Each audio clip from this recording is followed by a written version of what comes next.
On the morning of the royal wedding, the kingdom awoke, as if the sun itself had practiced for weeks to shine more gently, pouring warm gold over cobblestones, washed clean, and banners fluttering from every balcony, and Cinderella stood at the tall window of the palace chambers, breathing in a day that felt both new and familiar.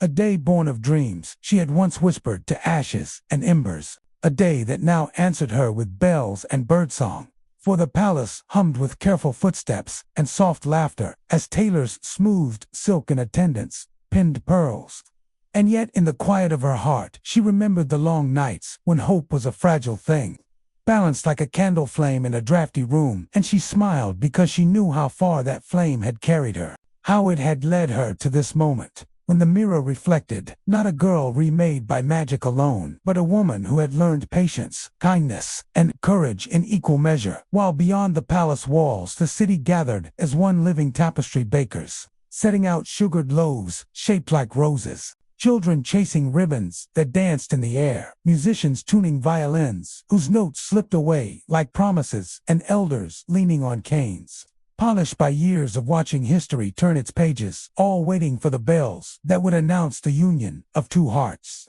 who had found each other in the quiet spaces between duty and desire. And Prince Charming, dressed in ivory and silver, stood in the great hall beneath a vaulted ceiling painted with constellations, steadying his breath as he recalled the night of the ball, the way a single laugh had cut through the crowd and settled in his chest, how a stranger's kindness had seemed rarer than jewels, and how the search that followed had taught him the value of listening to truth rather than chasing spectacle. And when the doors opened at last, the hall held its breath as Cinderella stepped forward, the gown flowing like moonlight over water, not as a costume conjured by a wand, but as a symbol of a life chosen freely. And with each step, she felt the echo of her past, the cinders and chores, the quiet defiance of being gentle in a world that had not always been so, until her eyes met the prince's, and the murmurs softened into a single, shared hush, the kind that falls when a story reaches its turning point. And as she walked the aisle, lined with flowers gathered from every corner of the realm,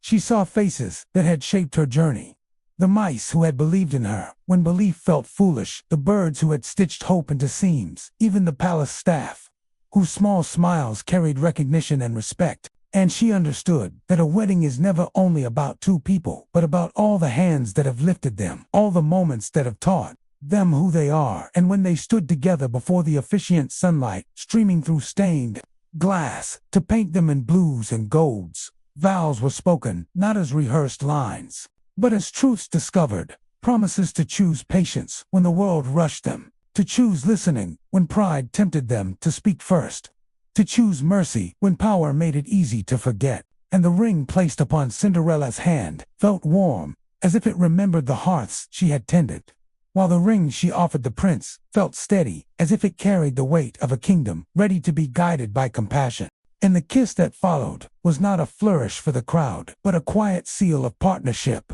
greeted by bells that rang so joyfully they seemed to laugh, sending waves of sound across rooftops and fields. And as the newlyweds processed through the hall and into the open air, petals fell like soft applause, the crowd erupting into cheers that braided together relief, wonder, and gratitude, for the story had not ended at midnight. After all, it had begun there, and now it unfolded in daylight, and the celebration spilled into the gardens, where fountains sang and tables groaned with abundance, where dances unfolded that mixed courtly grace with village warmth, and Cinderella danced with the prince beneath a sky that felt closer than ever, remembering how once she had feared the clock, and now she welcomed time as a companion rather than an enemy, while children twirled and elders clapped, and stories were told of small kindnesses that had changed big destinies, of courage that did not roar but persisted. And as evening drew near and lanterns were lit one by one,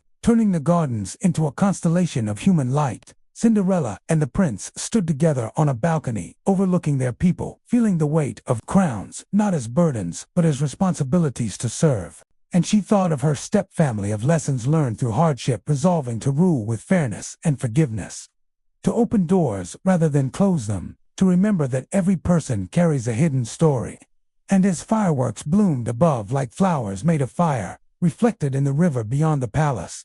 the crowd gasped and laughed, and Cinderella leaned into the prince's shoulder, knowing that magic had brought her here, but love and choice would keep her. That the true enchantment was not a spell, but a shared commitment to grow. And when the last spark faded and the music softened, the kingdom did not feel like it was ending a celebration, but like it was stepping into a future warmed by hope, where a girl who once swept ashes had become a queen without losing the gentleness that made her worthy, and where a prince who had sought a partner had found one who would walk beside him, and together they turned from the balcony toward the palace doors, hand in hand, ready to begin the everyday miracles of a life built together, confident that as long as kindness guided their steps, the story would keep finding ways to be magical.